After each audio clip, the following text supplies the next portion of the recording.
घर वाली भी दुखी हो जावे, अगर घर से काम करने ना जावे तो करतार बनाना, काम करके आवेगा और कमा के लावेगा और हल्के में आके बांट जावेगा।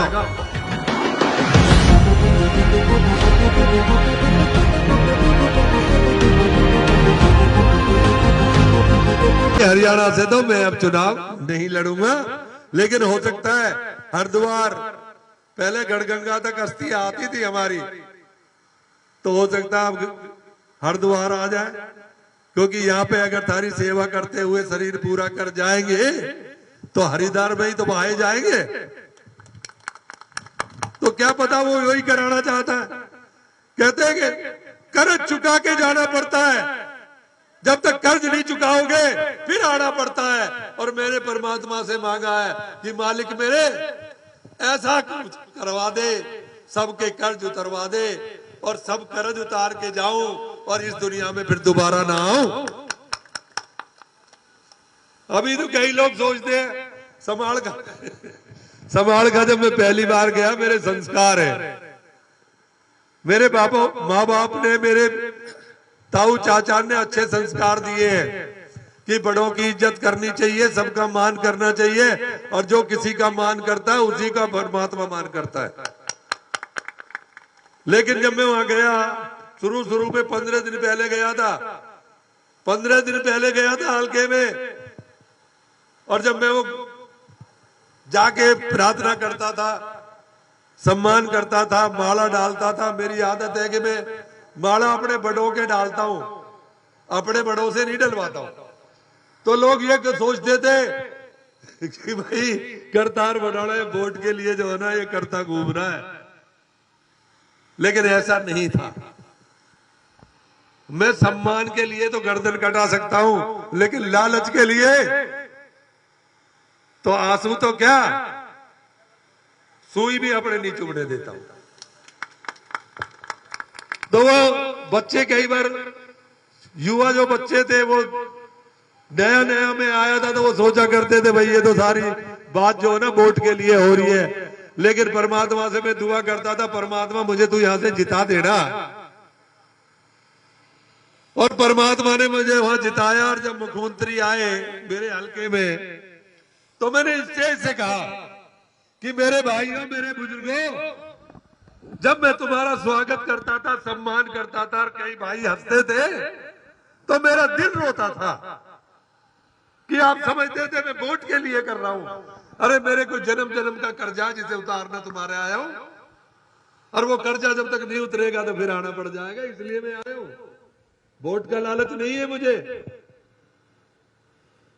तो भगवान ने मुझे टाइम दिया, मैं वहां का विधायक बन गया, और विधायक बन गया तो 30-40 हजार की मुख्यमंत्री जी ने एक मीटिंग करवाई, और मीटिंग में मैंने साफ कहा सबको कि भाइयों, उस दिन तो मुझे बहुत दर्द होता था कि आप सोचोगे मैं लालच के लिए रोता हूं, क्योंकि जब मैं भावुकता में बोलता हूं ना तो मुझे आंसू भी आ जाते हैं। तो लोग कहते थे कि रुमाल रखता है जेब में और आंखों को लगा लेता है और आंसू निकाल लेता है। अरे मैंने कहा मुझे आंसू निकालने की क्या जरूरत है मुझे, लेकिन यह है कि जब प्यार मिलता है, जब समाज का, बड़ों का, छोटों का प्यार मिलता है ना, तो आंसू टपक जाते हैं। तो मुख्यमंत्री जी के सामने मैंने वहां बोला कि भाइयों, जिनने मुझे सम्मान किया उस टाइम तो मुझे दर्द होता था, पर अब मुझे कोई दर्द नहीं है। सारी जनता के सामने मैं लेट के मैंने प्रणाम किया कि अब मुझे प्रणाम करने की खुशी हो रही है, दर्द नहीं हो रहा है। तो मेरा कोई ना कोई किसी जन्म का कर्जा है, कभी साधु बन के, फकीर बन के, हो सकता है मैं यहां से रह के गया।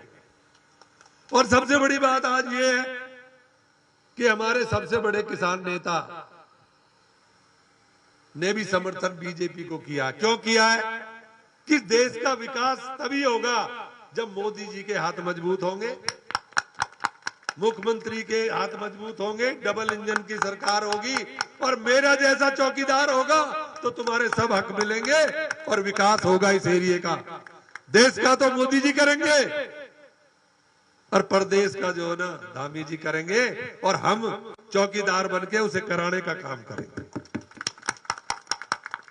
देखो कोई ना कोई तो बढ़ाओगे ही, किसी को तो वोट डाल के आओगे ही, और डालने पहले से ये देख लेना, और नहीं तो सबके काई के कन्हैया, काई के मैया, काई का परवरदिगार, किसी का सबके कोई ना कोई देवता तो है। अरे और भी नहीं तो देवता से पूछ लेना कि ये हमारे वोट के लायक है कि नहीं।